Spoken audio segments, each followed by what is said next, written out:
নমস্কার বন্ধুরা, রোমা ড্রিম কিচেনে আপনাদের সবাইকে স্বাগত জানাই। তো বন্ধুরা, আজকে নিয়ে চলে এসেছি খুব সুন্দর মজার নারকেলের লাড্ডু রেসিপি নিয়ে। তো বন্ধুরা, একটা লাইক দিয়ে পুরো ভিডিওটা দেখতে থাকুন, আশা করি খুবই ভালো লাগবে। একদম 10 মিনিটে তৈরি হয়ে যায়। তো চলুন দেখে নেওয়া যাক রেসিপিটা। তো রেসিপিটা বানানোর জন্য আমি এখানে একটা নারকেল কুড়িয়ে নিয়েছি, আর নিয়েছি এখানে আমি 1 বাটি পরিমাণ চিনি নিয়েছি। এখানে আমি 1 বাটি পরিমাণ দুধটা আমি আগে থেকে জাল করেছিলাম, 1 বাটি পরিমাণ নিয়েছি। তো এদিকে আমি গ্যাসে একটা কড়াই বসিয়ে দিয়েছি। এখন আমি দুধটা আবারও ভালোভাবে জাল করে নেব। তো দেখো বন্ধুরা, এখানে কিন্তু আমি 1 বাটি দুধ দিয়ে দিয়েছি। দুধটা এখন আমি ভালো করে শুকনোভাবে জাল করে নেব। তো এখানে কিন্তু মোটামুটিভাবে দুধটা কিন্তু জাল হয়ে গেছে। এখন আমি কোরানো নারকেলটা দিয়ে দেব।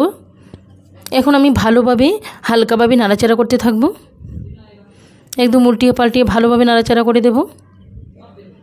তো দেখো বন্ধুরা, এখানে কিন্তু দুধটার সঙ্গে কিন্তু নারকেলটা মেলানো হয়ে গেছে। এখন আমি চিনিটা অ্যাড করে দিয়ে দেব আমি 1 বাটি পরিমাণ চিনিটা দিয়ে আমি আবারও হালকা করে নাড়াচাড়া করে দেব। সব কিছু একসঙ্গে করে মিলিয়ে একদম সুন্দরভাবে নাড়াচাড়া করতে থাকব, আর একটু সময় করে ভালোভাবে উল্টিয়ে পাল্টিয়ে নাড়াচাড়া করে দেব। তো দেখো বন্ধুরা, এখানে কিন্তু মোটামুটিভাবে কিন্তু লাড্ডুর পাকটা কিন্তু হয়ে গেছে। আর একটু সময় করে লাড্ডুর পাকটা আর একটু আঠালো ভাব করে নেব। তো দেখো বন্ধুরা, এখানে কিন্তু মোটামুটিভাবে আঠালো হয়ে গেছে।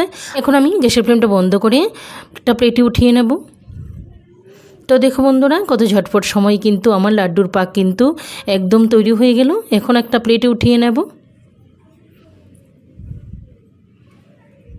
তো দেখো বন্ধুরা, এখানে কিন্তু আমি প্লেটে নামিয়ে নিয়েছি লাড্ডুর পাকটা। এখন আমি হালকা পরিমাণ ঠান্ডা করে নেব। উপর থেকে চামচ দিয়ে আমি হালকাভাবে নাড়াচাড়া করে ঠান্ডা করে নেব। তো দেখো বন্ধুরা, মোটামুটিভাবে কিন্তু ঠান্ডা হয়ে গেছে। তো এখন আমি হাতে একটু পরিমাণ ঘি লাগিয়ে আমি লাড্ডুগুলো বানিয়ে নেব। তো দেখো বন্ধুরা, এখানে কিন্তু নারকেল পাকটা কিন্তু খুব সুন্দরভাবে হালকা পরিমাণ ঠান্ডা হয়ে গেছে। এখন আমি সবগুলো একে একে হাতের মুঠো করে সুন্দরভাবে লাড্ডুগুলো বানিয়ে নেব। তো দেখো বন্ধুরা, একদম ঝটপট সময় কিন্তু এই নারকেলের লাড্ডু তৈরি হয়ে যায়। দেখতে কতটা সুন্দর লাগছে না?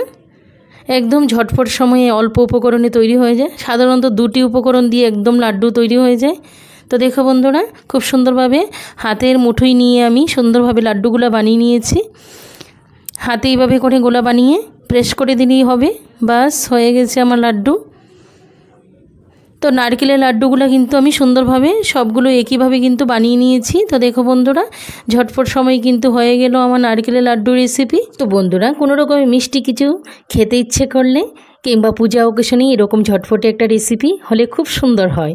তো বন্ধুরা, রেসিপিটা কেমন লাগলো ছোট্ট একটা কমেন্ট করে জানাবেন। আর যদি ভালো লাগে লাইক শেয়ার সাবস্ক্রাইব করে আমার পাশে থাকবেন। পাশে থাকা অল অপশনটি ক্লিক করে দেবেন, যাতে করে সবার প্রথমেই আপনার কাছে নোটিফিকেশন চলে আসে। দেশের বাইরে যে যেখান থেকে ভিডিওটি দেখছেন তাদেরকে অসংখ্য ধন্যবাদ জানাই। আর আমার প্রিয় পুরানো বন্ধুদেরকেও অনেক ধন্যবাদ।